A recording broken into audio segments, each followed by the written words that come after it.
Araw sa inyo mga boy, welcome back ulit sa ating channel, and sa video ito, FIBA World Cup Asian Qualifiers. Update lang tayo mga boy, no? Bukas sa laban ng Gilas kontra sa Australia. So para sa final game ng Gilas sa kanilang window 2. Pero baka hindi nyo alam mga boy, no? Aside sa laban bukas ng Australia at ng Gilas Pilipinas, dito rin gaganapin sa Pilipinas ang laban ng Chinese Taipei at ng China mga bay, no? Yan. So tama nga kayo ang nang narinig dito mga bay, no? Dito gaganapin yung laban ng China at Chinese Taipei.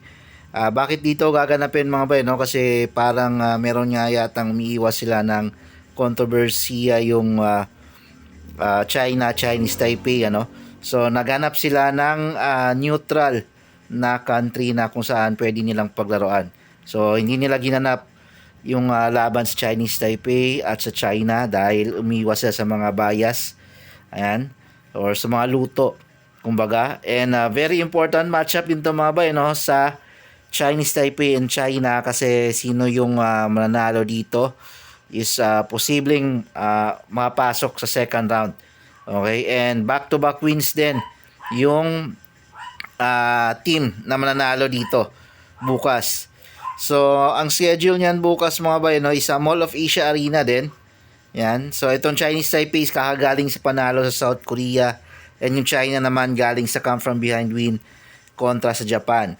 Okay, so very crucial game yung nangyari, ano, sa China, kasi kung nabuon sila doon, winless pa rin sila hanggang ngayon papasok sa game na to. So malaki yung Chinese Taipei, chance ng Chinese Taipei mga bay, no, na ma-upset yung China dito, since neutral playing ground yung gaganapin na laban para iwas luto nga daw and controversy. So bukas yung laban yan mga bay, no. So first game sila bukas, 4 PM yan, Mall of Asia Arena pa rin mga bay, no, yung laban. And then after nyan yung Philippines versus Australia na yung susunod na laban. Kumbaga, co-main event to. Magandang laban din to mga bay, no? Chinese Taipei versus China. So, yun lang dapat nating abangan mga bay. Maraming salamat sa panonood.